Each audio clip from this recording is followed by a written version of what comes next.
MP sir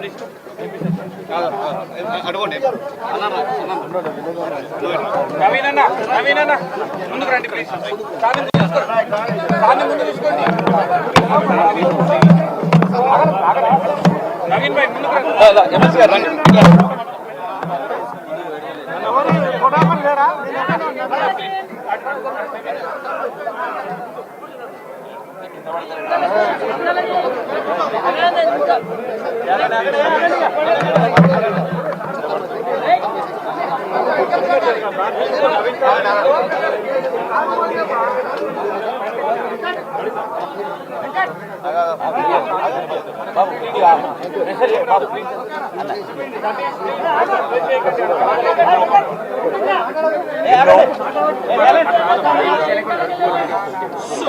ఎన్నో కులాలు, మరెన్నో మతాలు, ఎన్నో భాషలు, మరెన్నో రాష్ట్రాలు,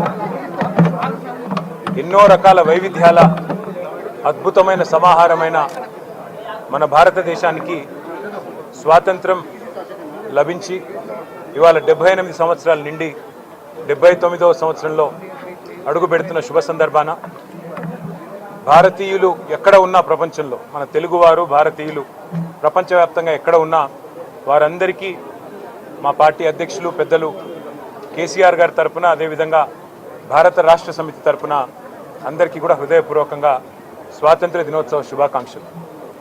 ఈ స్వాతంత్రాన్ని అర్జించడానికి మనకు ఇవాళ స్వేచ్ఛా వాయువులు పీల్చుకునే ఒక మహదవకాశాన్ని కల్పించడానికి అసువులు బాసిన వేలాది మంది యోధులు పోరాటం చేసి ఆనాడు మాకు తెలంగాణ ఉద్యమానికి కూడా స్ఫూర్తిని అందించిన గొప్ప పోరాట తరానికి, ఆనాటి నాయకత్వానికి వినయపూర్వకంగా వినమ్రంగా వారికి మా శ్రద్ధాంజలి, వారికి మా ధన్యవాదాలు. అట్లాగే ఈ 78 సంవత్సరాల భారతదేశంలో మరి 14 రాష్ట్రాలతో భారతదేశం యొక్క ప్రయాణం ప్రారంభమై ఇవాళ 28 రాష్ట్రాలతో ఒక వైవిధ్యభరితమైన భారతదేశంగా విలసిల్లుతున్నది మన దేశం. ఈ 78 సంవత్సరాల్లో గర్వంగా చెప్పవచ్చు, అతి చిన్న వయస్సు కలిగిన మన రాష్ట్రం తెలంగాణ ఇవాళ మొత్తం భారతదేశానికి ఆదర్శంగా నిలబడింది అన్ని రంగాల్లో పెద్దలు కేసీఆర్ గారి నాయకత్వంలో. అంటే ఇది అతిశయోక్తి కాదు. 2014వ సంవత్సరంలో ఆనాడు వివక్షకు వ్యతిరేకంగా స్వాతంత్ర ఉద్యమ స్ఫూర్తితో ఆనాడు పోరాడిన మహాత్మా గాంధీ, పెద్దలు పండిత్ జవహర్లాల్ నెహ్రూ, డాక్టర్ బాబాసాహెబ్ అంబేద్కర్ లాంటి మహానుభావుల స్ఫూర్తితో ముందుకు పోయి తెలంగాణ రాష్ట్రం సాధించుకున్న తర్వాత పెద్దలు కేసీఆర్ గారి నాయకత్వంలో 10 ఏళ్ల పాటు అత్యద్భుతమైన ఫలితాలను మన రాష్ట్రం అటు పరిపాలనలో ఇటు సంస్కరణల్లో దేశానికి చూపెట్టింది. అభివృద్ధిలో, సంక్షేమంలో, తలసరి ఆదాయంలో, వ్యవసాయ విస్తరణలో భారతదేశంలోనే మొట్టమొదటిసారిగా జై జవాన్ జై కిసాన్ అనే నినాదానికి నిజమైన అర్థం ఇచ్చింది కేసీఆర్ గారి నాయకత్వం. వ్యవసాయ రంగానికి పెద్దపీట వేసి 10 ఏళ్లలో మరి ఎక్కడో 12వ 14వ స్థానంలో వ్యవసాయంలో ఉన్న తెలంగాణ అగ్రభాగానికి చేరిందంటే, పంజాబ్ను హర్యానాను వెనుకకి నెట్టి ముందుకు వచ్చింది అంటే రైతును రాజు చేయాలనే కేసీఆర్ గారి సంకల్పమే దానికి కారణమని గుర్తు చేసుకోక తప్పదు.